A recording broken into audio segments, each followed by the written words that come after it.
Bismillahirrahmanirrahim. Assalamualaikum warahmatullahi wabarakatuh. Dan salam sejahtera buat semua Sobat IP dimanapun Anda berada. Jumpa lagi dengan saya, Swadi Idris Amir, tentunya di acara IP Show. Sobat IP Show, pada kesempatan kali ini saya akan membedah tema pada kesempatan ini, yaitu meraba gerakan Golkar menuju pemilu kada 2024. Kita semua tahu Golkar adalah partai yang seksi sejak dari Orde Baru sampai ke Orde Reformasi. Partai ini selalu menjadi perhatian di panggung nasional. Nah, untuk membedah tema kami pada malam hari ini telah hadir di tengah-tengah studio episode 2 tamu saya yang akan menjadi narasumber untuk membedah tema ini. Yang pertama, tidak asing lagi, Bapak Suwanto Buang. Beliau Direktur Utama Suara Nasionalis Indonesia (CNI). Assalamualaikum, Pak Anto. Waalaikumsalam, Pak Dir. Sehat, Pak Anto? Alhamdulillah. Alhamdulillah. Kemudian juga telah hadir di tengah-tengah studio episode seorang pakar ekonomi politik. Beliau pakar ekonomi dan pemerhati politik yang sudah lama memperhatikan pergerakan politik di bangsa ini. Saya perkenalkan, beliau adalah Dr. Partono Sumaryo. Beliau pernah menjadi wakil rektor Universitas Patriarta dan sekarang beliau mengajar di STI Amko. Assalamualaikum Pak Dokter. Waalaikumsalam. Sehat Pak Dokter? Alhamdulillah. Alhamdulillah. Kesehatan itu nomor 1 Pak Dokter. Siap. Pak Anto. Sobat episode, saya memulai diskusi ini. Saya mungkin akan mulai dari Pak Suwanto Buang, atau lebih populer disebut Pak Anto.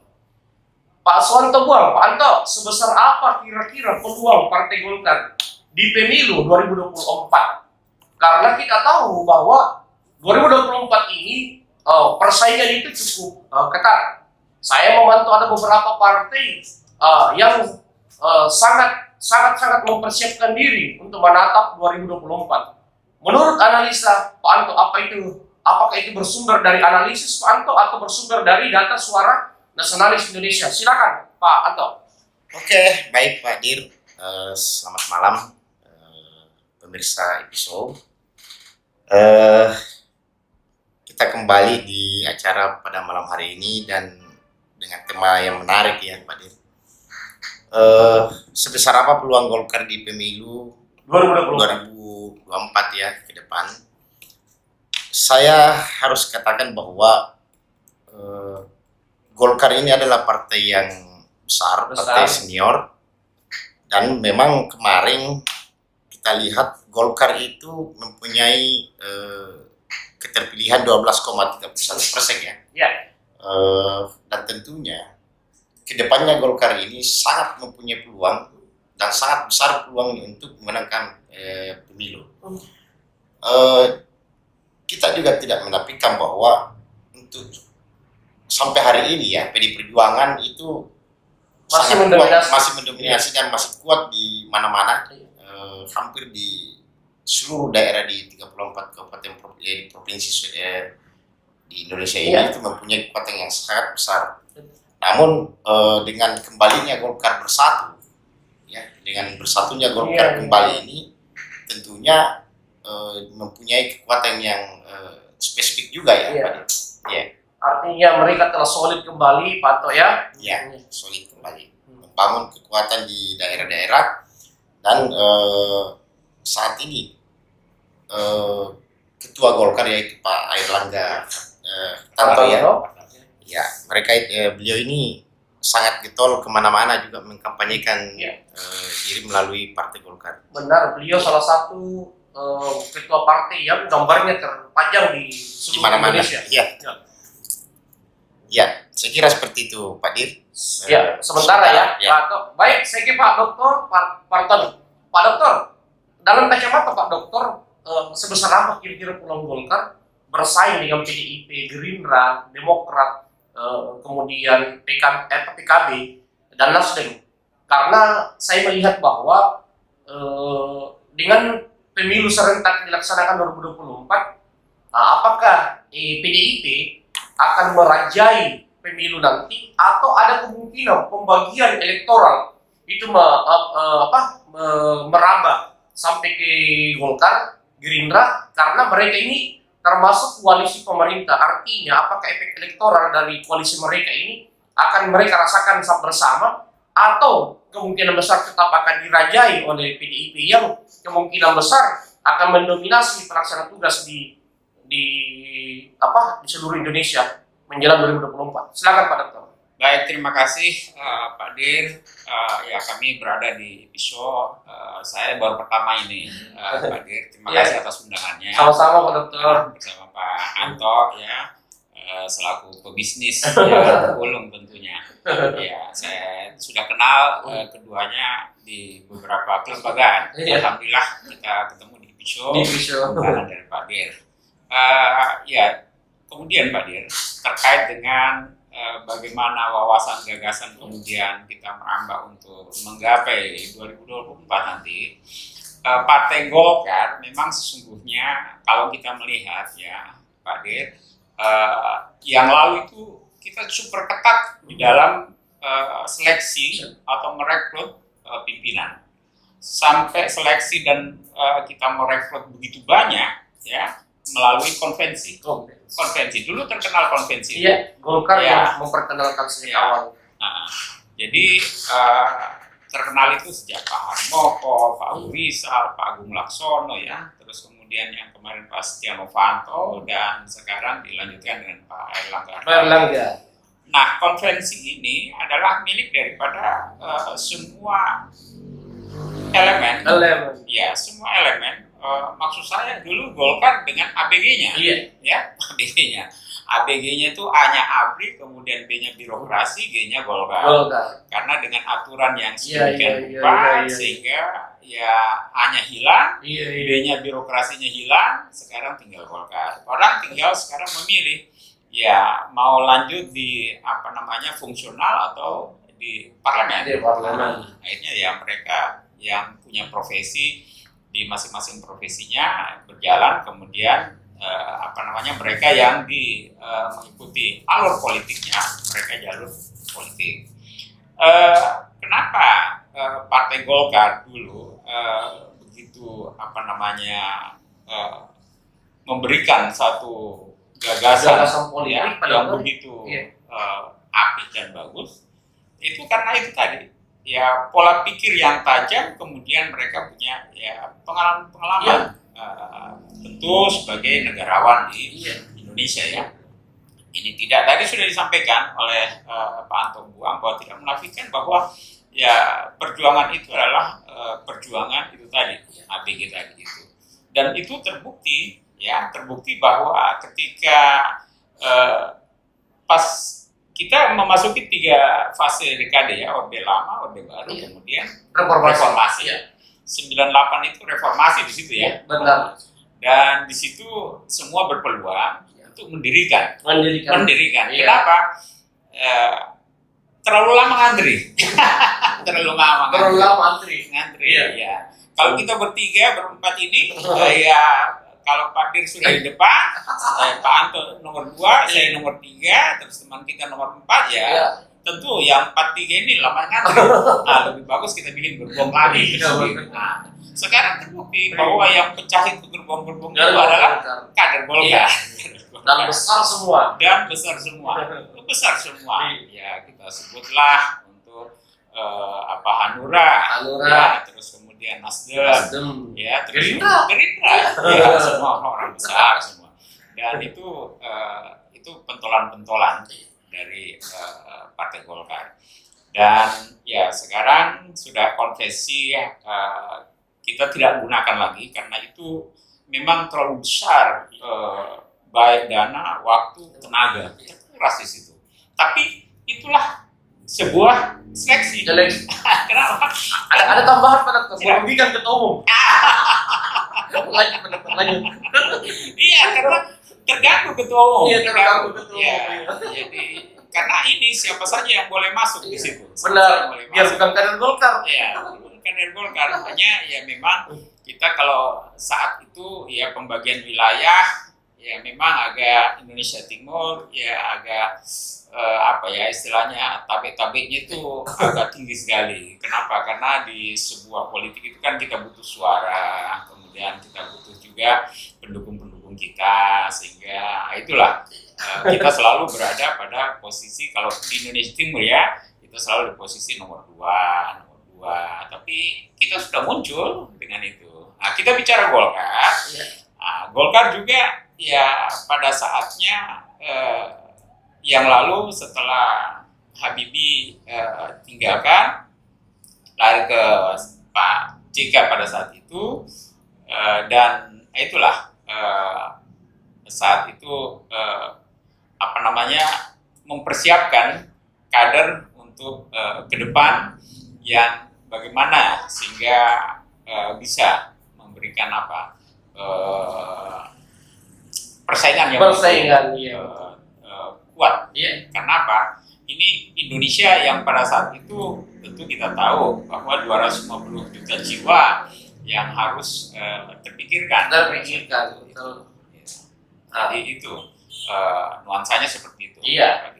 Apakah kira-kira nuansa Golkar saat ini itu bisa membuat dia tetap mampu mempertahankan polarisasi gerakannya untuk bisa bersaing berada di dua besar, apakah itu di urutan pertama atau di urutan kedua?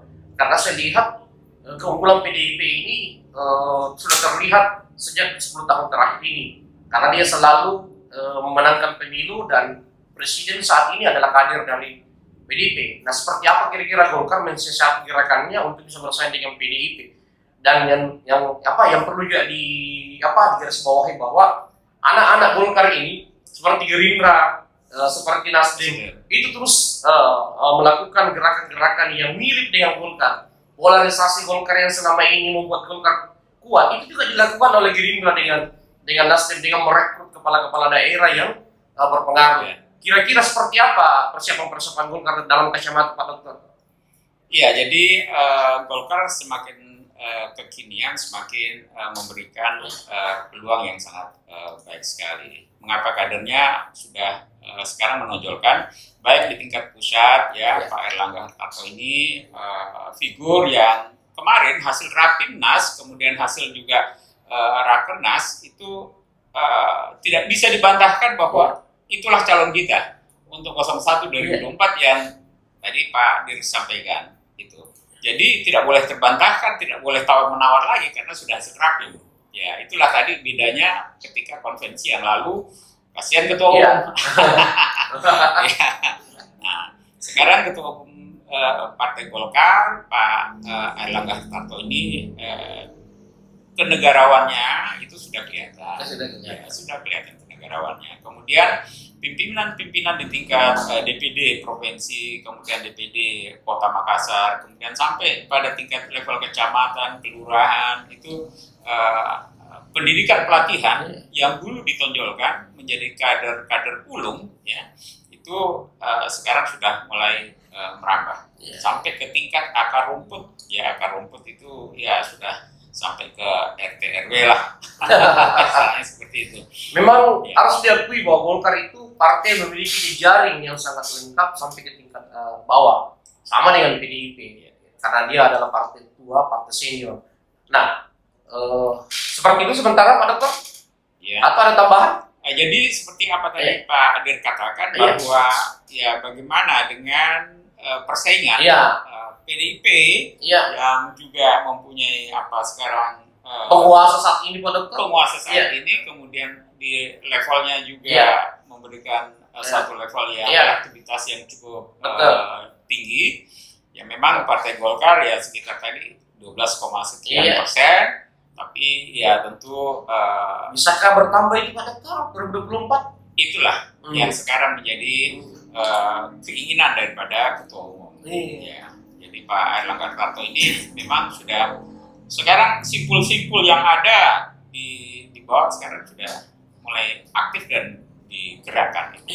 Olehnya melalui tadi saluran-saluran pelatihan pendidikan Mendak itu sekarang sudah mulai digerakkan, termasuk juga ya pendekatan-pendekatan kepada birokrat yang ada, terus kemudian pendekatan ke akademisi ini sudah mulai kita tanamkan di situ, karena dulu momentum itu kehilangan momentum itu karena itu tadi kondisi dan situasi yang memang terkendala di sebuah lembaga itu tadi. Iya. Sobat Episode, itu pemaparan awal dari dua narasumber kita. Baik, Sobat Episode, kita lanjut. Nah, Pak Swanto, Pak Anto, tadi sudah digambarkan oleh Pak Anto dan Pak Dr. Partono bahwa Golkar terus berbenah untuk bisa bersaing dengan PDIP atau mempertahankan posisi agar tidak dikejar oleh anak kandungnya maupun partai-partai Islam seperti PKB. Nah, seperti yang dipaparkan tadi Pak Dr. Partono bahwa hasil Rapimnas telah memutuskan bahwa Erlangga adalah calon presiden. Tapi ini mungkin tidak bisa dibantah Pak Anto.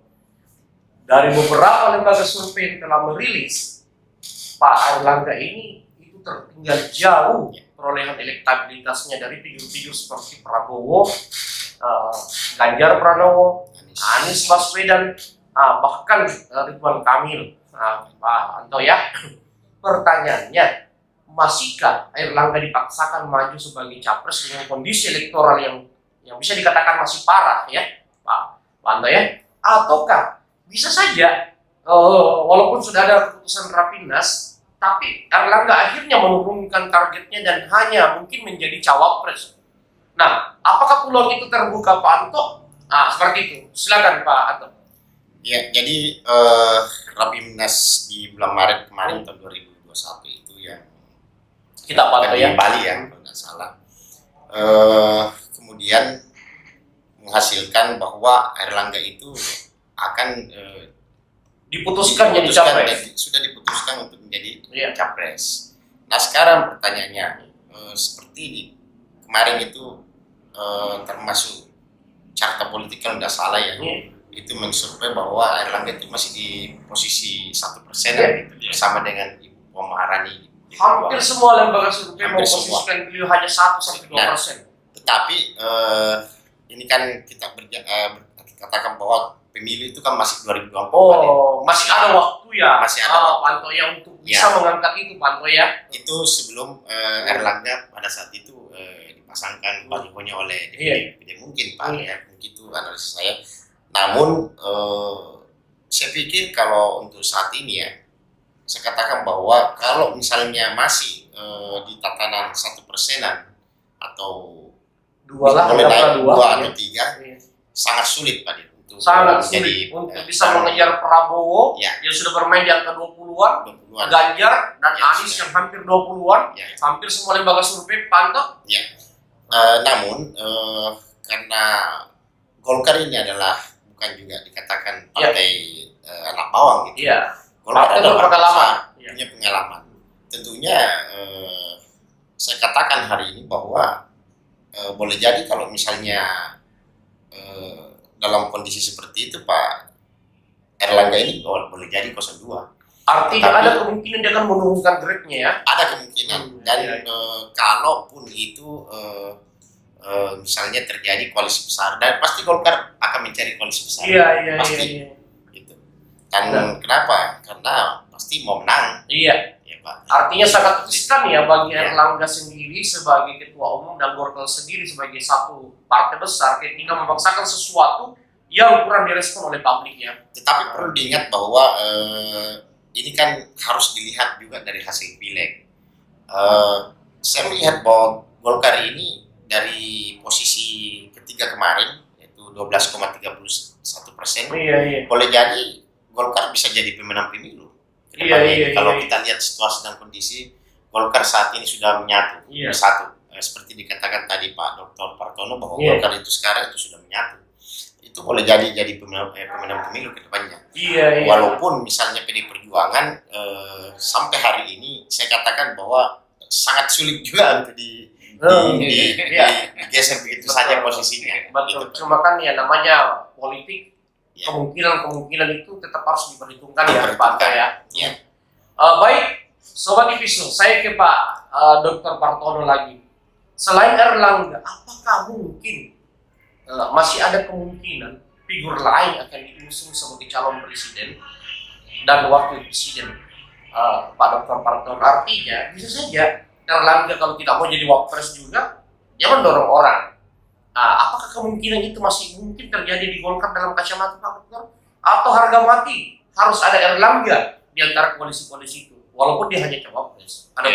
Ya, jadi Golkar itu ketika sudah memutuskan palu sidangnya di Rapimnas kemudian di Rakernas, itu tidak akan berubah kepada siapapun. Olehnya figur yang dimunculkan ini adalah ya benar-benar nuansanya adalah negarawan, sehingga memang diperlukan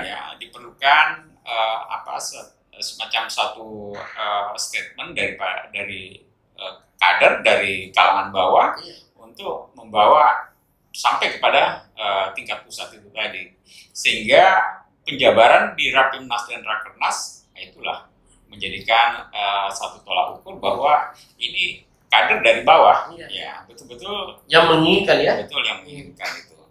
Nah sekarang ya tugas daripada hasil Rapim dan Rakernas ini, kalau Pak Erlangga sudah dibawa seperti ini, maka tugas DPD tingkat 1, DPD tingkat 2 bagaimana mensosialisasikan lewat itu tadi, ya dashboard atau reklame atau pasang pengenalan bahwa inilah hasil Rapim dan Rakernas yang harus kita patuhi, dan itu harus didukung penuh oleh semua kader-kader yang tadi sampai kepada tingkat grassroots, akar rumput, tingkat istilahnya di tingkat kecamatan, kemudian tingkat kelurahan.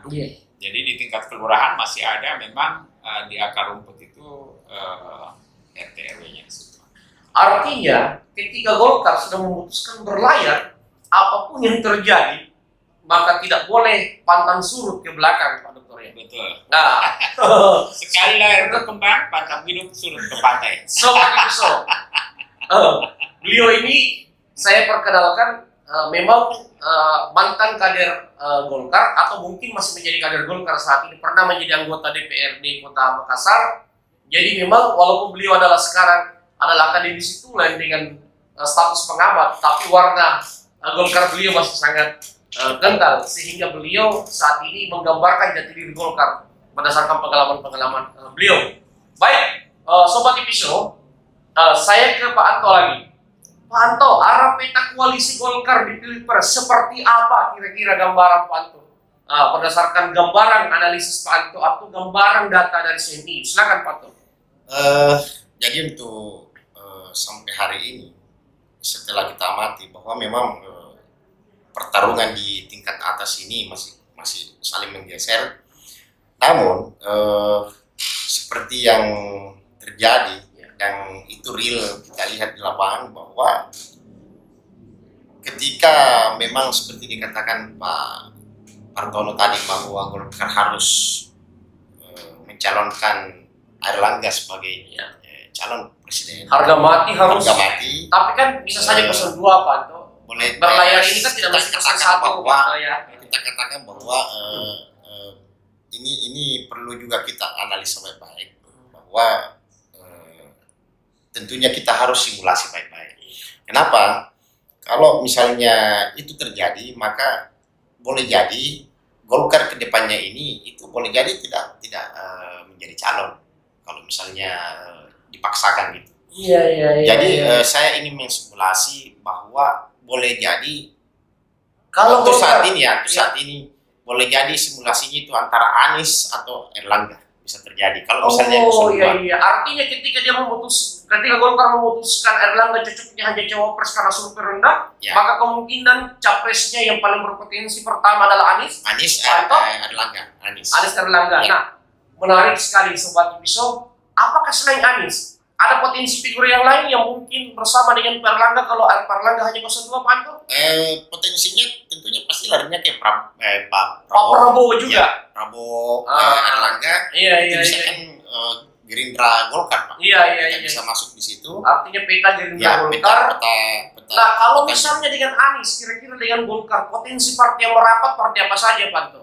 Kalau misalnya Anies Erlangga, tentunya pasti kan PKS Golkar Potensi PKS merapat ya. PKS Golkar sudah pasti dan Nasdem. Nasdem potensi juga, Pak Anto, menurut Sangat analisis. berpotensi, sangat berpotensi untuk masuk di situ. Baik, Pak Anto. Kalau misalnya Pak Erlangga misalnya memutuskan maju 01, Pak Erlangga kira-kira kalau misalnya beliau nekat ya dengan survei yang rendah, beliau maju 01, seperti apa figur 02 yang mungkin beliau akan kejar untuk bisa membantu beliau mengejar ketertinggalannya, Pak Anto? Kalau misalnya itu terjadi, tentunya memang harus bekerja keras ya. Tentunya harus bekerja keras. Iya, anggaplah dia nekat, Pak Anto. Nekatnya. Tapi kalau saya melihat bahwa memang yang namanya gerakan politik ini kita tidak bisa sanksikan. Golkar itu sangat berpengalaman. Boleh jadi kemungkinan besar akan masuk Erlangga kalau misalnya dipaksakan ya paling larinya ke PKB gitu. PKB ya. PKB, Pak Muhaimin Iskandar ya. Iya. Muhaimin Iskandar. Kemudian kalau misalnya ada figur lain yang mungkin yang masuk incarannya ketika dia ngotot maju 01. kalau untuk saat ini ya, kalau saya lihat bahwa untuk saat ini belum saya lihat, tetapi kemungkinan besar kalau misalnya ngotot gitu, kemungkinan besar tidak dapat posisi. Kalau saya ya lebih bagus kalau misalnya realistis lebih bagus Ganjar Erlangga kalau misalnya mau. Kalau itu mau dilakukan oleh kader Golkar ya. Artinya selain Anies Erlangga, Prabowo Erlangga, Ganjar Erlangga juga potensi. Boleh jadi potensi masuk di situ. Iya. Tetapi perlu juga kita ingat bahwa untuk pasangan kita harus lihat geopolitik. Bahwa kalau misalnya terjadi juga itu agak-agak itu kan jateng-jateng, Pak. Ya, agak menantang dari sisi geopolitik. Artinya kurang seksi lah mungkin kalau Ganjar karena sama-sama Jawa Tengah. Iya. Kalau dari Indonesia Timur ada nggak potensi-potensi figur yang mungkin dikejar Erlangga untuk membantu dia ketika dia ngotot maju 01, Pak Anto? Kalau untuk Indonesia Timur ini ya siapa kira-kira figur yang kan sebenarnya kalau Prabowo Subianto itu masih Indonesia Timur. Ya, untuk Pak Erlangga. Kemudian sepertinya agak susah ya, mungkin kalau saya. Kalau saya lihat bahwa kalau misalnya mencari figur lain dari Indonesia Timur itu kan harus memang punya kekuatan yang begitu dahsyat mungkin. Karena seperti misalnya saya katakan bahwa di Indonesia Timur itu ada Andi Amran Sulaiman, kemudian Syahrul Yassin Limpo misalnya. Kan termasuk Sandiaga Uno. Boleh jadi Sandiaga Uno kan, Sandiaga Uno bisa menarik PKB juga itu. Iya. Kabar terakhir saya dengar beliau cukup dekat dengan P3. Sandiaga ini dekat dengan P3. Baik, Sobat Episo, menarik tadi simulasi-simulasi yang dipaparkan oleh Pak Suwanto Buang atau Pak Anto, Direktur CNI. Baik, saya ke Pak Dr. Partono. Apakah Pak Dr. Partono sepakat dengan analisis dari Pak Anto? Apakah ketika misalnya Erlangga memutuskan hanya sebagai 02, maka figur yang tepat adalah Anies atau Prabowo? Dan ketika dia ngotot maju 01, maka figur yang tepat untuk 02-nya adalah Caimin. Seperti itu. Atau Sandi, atau Andi Amran Sulaiman. Kira-kira seperti apa kacamata Pak Dr. Partono? Silakan Pak Dr. Iya, jadi memang waktu ini kan masih kurang lebih 3 tahun ya.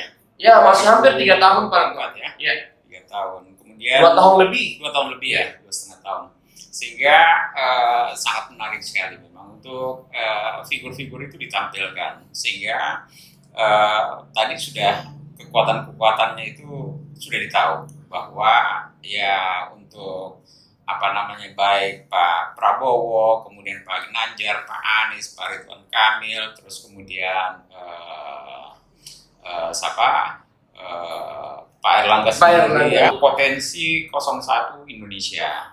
Sehingga pada gilirannya di 2,5 tahun ini ya masyarakat akan diperlihatkan bahwa mana negarawan yang memang benar-benar mereka mempunyai figur. Iya.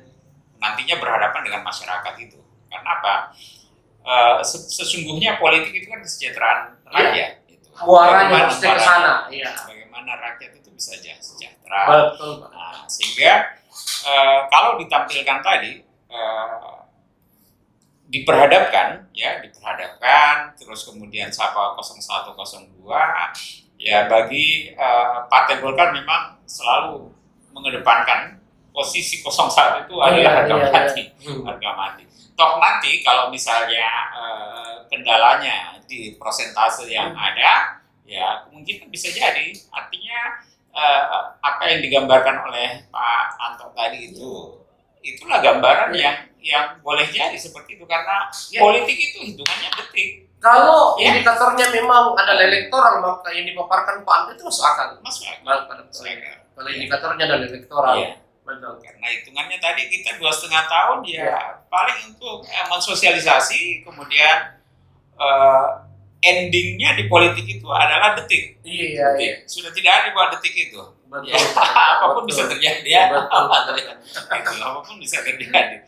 Jadi semua pergeseran bisa. Nah, kalau tadi untuk wilayah Indonesia Timur kan sudah dipaparkan. Ya kita punya orang-orang yang terhormat. Punya figur mumpuni ya. Itu 1-2 itu muncul dengan tidak mengecewakan. Andi Amran Sulaiman, Syahrul Yassin Limpo, Sandiaga Uno. Ketiga-tiganya ini sangat layak menjadi wapres. Malah Pak Amran, beliau pernah jadi menteri yang juga sangat terhormat sekali. Sangat terhormat sekali. Betul, Pak Dokter. Iya. Oke, Sobat Ipiso, sampai waktu ini, sampai detik ini, menarik sekali pemaparan dari dua narasumber kita. Baik, saya bergeser sedikit dari nasional ke Sulawesi Selatan. Pak Anto, Pak Dr. Partono. Pak Anto, peta Golkar Sumsel. Karena tadi kita sudah meraba-raba secara nasional ya. Kita ke Sulawesi Selatan dulu Pak Anto. Kira-kira apakah Golkar di Sulawesi Selatan ini masih ampukah mempertahankan tahtanya sebagai partai yang selalu memenangkan pemilu di Sulawesi Selatan ketika dari musim ke musim sejak Orde Baru sampai Orde Reformasi. Namun kemarin itu sudah mulai tersaingi oleh Nasdem. Nah pertanyaannya 2024 ini masih mungkinkah Golkar mempertahankannya atau bisa disalib oleh Nasdem atau Gerindra atau PDIP atau Demokrat? Kira-kira seperti apa gambaran Pak Anto? Ya, jadi sampai hari ini kita lihat gerakan-gerakan dari kader-kader Golkar di Sulawesi Selatan, Pak. Kita di Sulawesi Selatan, Pak.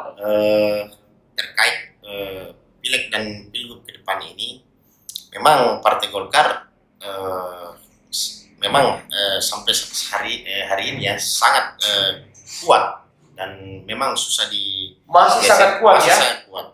Tetapi tentu pasti dengan munculnya partai-partai seperti misalnya Nasdem ini juga perlu kita analisa bahwa mereka ini sudah masuk juga di tataran gerakan-gerakan yang bisa menguras daripada konstituen daripada Partai Golkar.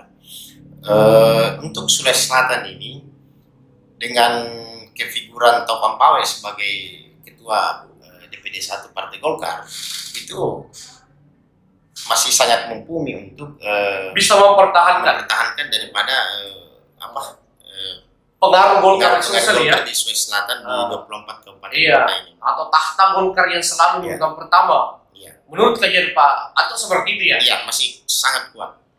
Pak Dr. Partono juga yakin nggak Golkar masih mampu, atau misalnya ada masukan saran dari Golkar yang mungkin sangat berharga bagi Golkar dari Dr. Partono karena gerakan Nasdem, gerakan Gerindra dengan ketua DPW-nya, ketua DPD 1-nya itu tidak bisa diremehkan loh Pak Dr. RMS berhasil menggait banyak kepala daerah mengikuti polarisasi Golkar yang selalu menggunakan kepala daerah sebagai kader utama di setiap DPD 2 kan. Kemudian Gerindra pun melakukan gerakan-gerakan yang sama. Apakah menurut kita Golkar masih bisa mengatasi dua partai ini atau ada saran dan masukan karena Pak Dokter melihat ada potensi Golkar disalib oleh dua partai ini? Silakan Pak. Ya, jadi kita perlu pahami bahwa Golkar itu untuk Sulawesi Selatan lumbungnya ya. Iya, selama ini. Selama ini. Itu kita sepakati selama ini. Dan itu Tapi trennya menurun lah selama ini, Pak Dokter. iya. Dari 18 kursi turun ke 13 kemarin. Betul. Saya ingat betul Iya. bahwa bagaimana kursi yang diperoleh itu terus terkikis oleh partai-partai yang memang Anak kandungnya. Anak kandungnya. Gitu. Jadi nuansanya bahwa memang perlu ada figur-figur yang tadi kalau di pusat itu negarawan ya tentu kalau di provinsi ini ya bagaimana figur itu betul-betul orang Bugis Makassar ya yang betul-betul melekat untuk bisa ya membawa sebagai pemimpin lah di situ. Nah, kalau Pak Taufan Pawe ini adalah figur yang ya beliau sudah masuk 2 periode ini sebagai Wali Kota Parepare. Ya, kemudian di beberapa daerah ya memang ada masih Golkar yang masih pegang ya, itu sehingga inilah yang nantinya akan menjadikan Pak Taufan Pawe ini ya bekerja keras untuk bagaimana Golkar persiapannya di 2024. Dan saya yakin percaya bahwa Pak Taufan Pawe ini memang orang yang mau bekerja keras. Iya. Ya, apalagi beliau mempunyai background ini orang hukum sehingga inilah semua langkah-langkah yang ya kita ini kan bergerak dengan aturan yang ada ya. Nah, saya kira beliau punya ranah itu dan inilah yang nantinya saya kira beliau akan mainkan di Sulawesi Selatan ini. Gitu. Baik, Sobat Ipiso, ini pertanyaan terakhir untuk kedua narasumber. Saya pantau lagi, kira-kira dari sekian banyak tokoh-tokoh, figur-figur Golkar yang disebut-sebut ingin maju sebagai calon gubernur atau bakal calon gubernur 2024. Saya sebutkan pantau Taufan Pawe sendiri sebagai ketua DPD 1 saat ini, mantan ketua DPD 1 yang wakil ketua umum saat ini Nurdin Halid pun sudah bersiap untuk kembali maju. Kemudian ada lagi nama yang disebut-sebut oleh simpatisannya, relawan-relawannya, yaitu anak kandung dari Aksa Mahmud, Erwin Aksa. Konon katanya disebut di beberapa media dipersiapkan oleh Pak Airlangga untuk menatap Sulawesi Selatan. Kemudian ada bupati-bupati yang namanya pun disebut-sebut. Ada Bupati Bone 2 periode, Andi Pasar Panjalangi. Ada Bupati Luhut Utara saat ini yang terpilih baru-baru sebagai ketua Golkar, Ibu Indah Putri. Dan ada Bupati Jeneponto 2 periode, Iksander. Nah, dari nama-nama yang saya sebutkan, apapun indikatornya menurut Pak Anto, kira-kira siapa yang paling berpeluang kira-kira menatap pilgub dalam hal ini maju sebagai calon gubernur dari Partai Golkar? Terlepas peluangnya, intinya siapa yang paling berpeluang maju dulu menurut kacamata Pak Anto? Ya, silakan Pak. Memang kalau di Sulawesi Selatan ini khususnya kader-kader Golkar ya, kita lihat bahwa memang sangat banyak kader-kader Golkar yang punya potensi yang luar biasa ya. Itu harus diakui. Kita harus akui, apalagi untuk sampai hari ini mereka banyak menguasai utamanya parlemen dan kepala daerah. Saya melihat bahwa sepertinya kalau yang paling sering kita lihat di mana-mana ya, baik diperbincangkan di mana-mana, di warung kopi atau di jalan, bahwa memang peluang terbesar untuk dicalonkan sebagai kepala daerah atau gubernur di pilgub nanti itu memang banyak nama, termasuk Taufan Pawe, Erwin Aksa, Pasar, dan Nurdin Halid, kemudian Ibu Indah Putri Andriani dari Lutra yang baru terangkat jadi ketua Golkar Lutra, Pak Iksan Iskandar ya, Bupati Jeneponto. Tetapi dari keseluruhan ini memang semuanya kader terbaik, tetapi saya masih melihat bahwa Taufan Pawe masih punya potensi, paling besar potensinya, untuk mengusung Partai Golkar maju ke depan. Kemudian fraksi Golkar juga ini kan kebetulan apa namanya di Golkar ini kan Iya. di DPRD adalah ketua DPRD Iya, Provinsi Andi Sulawesi Ina, Selatan, ya. Andi Ina. Dan itu juga perlu kita analisa bahwa dari seluruh kader-kader saya perhatikan di daerah ini memang sudah melakukan kegiatan-kegiatan sosialisasi, apalagi menjelang pileg ini, karena tentunya dikatakan bahwa pileg ini adalah kegiatan yang sebenarnya di dalam partai politik. Kemudian pilgub atau pilkada itu kan hanya sebatas kegiatan antara. Jadi tentunya memang dalam seluruh partai politik itu pasti tolak ukurnya adalah pileg. Iya. Jadi Itu adalah pesta yang sebenarnya, ya. pesta yang sebenarnya, dan Partai saya politik. rasa baik di daerah maupun di pusat tentunya memang harus dimenangkan dulu di pemilihan legislatif. Iya. Ketika kita ingin berbicara presiden dan pilgub ke depan, saya kira seperti itu. Menarik dari Pak Anto. Saya sepakat bahwa untuk berbicara tentang siapa yang berpeluang diusung Partai Golkar sebagai calon gubernur, tentu harus melewati satu fase yang namanya pileg. Ya. Karena hasil pileg 2024 yang akan digunakan untuk maju sebagai calon gubernur atau bupati dan wali kota. Beda dengan pilpres. Pilpres itu menggunakan hasil pemilu 2019. Ya. Nah, artinya tolak ukur untuk mengukur Topan Pawe akan diukur dari kinerjanya memenangkan Golkar di pemilu, ya. Kalau dia gagal, mungkin juga gagal di Golkar. Nah, Pak Dr. Partono, selain kader-kader partai tadi yang mungkin potensi diusung Golkar seperti Topan Pawe, Erwin Aksa, Nurdin Halid, dan Andi Pasar Pajalangi, Indah Putri, Iksan Iskandar, adakah figur di luar itu yang potensi diusung Golkar? Karena Golkar itu mengedepankan potensi menang. Kalau berdasarkan pengalaman, dia tidak segan-segan meninggalkan kader kalau kader itu tidak ada yang potensi menang berdasarkan hasil survei, Pak Dokter.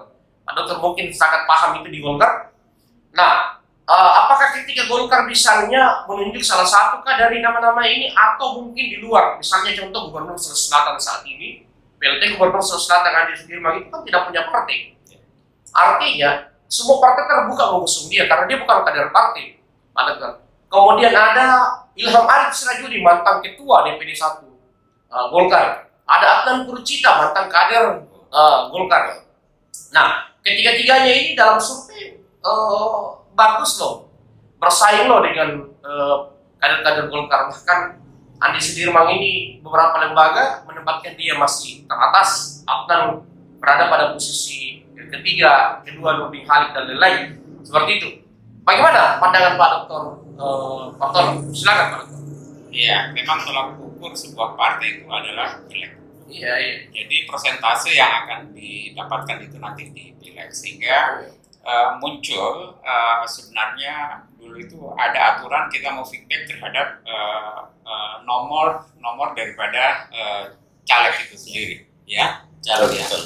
Kalau yang sekarang kita menggunakan per wilayah, kemudian nanti mereka suara terbanyak dilihat. Tapi kalau kembali ke yang lalu, ya memang pengurus di wilayah itu yang mengatur siapa nomor 1 dan seterusnya, sehingga itu juga bisa dikonotasikan bahwa mereka yang mempunyai kemampuan dan potensi, dan juga mereka yang bisa mengatasi partai, itulah mereka diberikan nomor urut yang berdasarkan kepengurusan yang ada, ya. Sehingga dulu saya ingat bahwa Partai Golkar itu di Kota Makassar, kita bicara Kota Makassar dulu, itu pernah dapat 35 kursi dari 45 kursi yang ada, ya. Dia hanya tinggalkan 10 kursi dibagi untuk yang lain. Tapi ya lambat laun ke sini tinggal 25, kemudian waktu masih saya itu masih dapat sekarang tinggal 5. Sekarang tinggal 5. Tinggal dapat wakil saja. Dulu Lenggang Kangkung jadi ketuanya itu. Lenggang Kangkung. Nah ini persentase inilah yang menjadikan ukuran terhadap nanti bagaimana pilkada figur itu. Tadi sudah dijelaskan bahwa Partai Golkar itu mempunyai ketokohan yang memang sangat luar biasa sekali, ya, terbuang-buang. Olehnya saya katakan bahwa ketika kita merekrut semakin banyak, maka seleksi itu juga akan memberikan tingkat kualitas yang tadi mumpuni. Bagaimana mereka ya katakan jauh dari pernah korupsi, jauh dari sesuatu yang sengketa, jauh dari persoalan hukum, ya. Nah, itulah yang menjadi seleksi bagi bukan hanya di pengurus tadi, tapi masyarakat juga menilai itu, sehingga prosentasenya boleh jadi di luar kader itu yang bisa masuk untuk menjadi calon gubernur. Iya, Kenapa tidak? Iya, Karena ya mengangkat ada tradisi di bawah seperti partai. itu. Ada tradisi seperti itu di seperti Golkar. itu. Iya. Ya, memang kita butuhkan hasil daripada penlat-penlat ini kan sebenarnya itu jejaring untuk mereka sampai kepada tingkat yang lebih tinggi. Tapi kalau ada yang lebih baik dari itu ya kenapa tidak? Karena yang kita mau selamatkan adalah lembaga, ya, bukan individu. Kalau lembaga kita selamatkan ya kita selamat semua. Iya, Nah, kemudian ini kan juga mengangkat ya kalau lembaga sudah terbawa maka wilayah yang ada juga akan terbawa. Gitu. Jadi itu Pak Bir.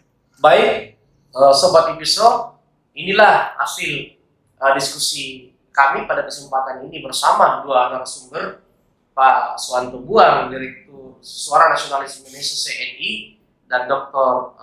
Partono Sumario, pengamat ekonomi politik setia Amuko. Nah, baik, sekian hasil diskusi kami, Sobat Episode. Saya berharap jangan pernah bosan untuk mengikuti channel Episode pada kesempatan berikutnya dalam diskusi dan tema yang berbeda.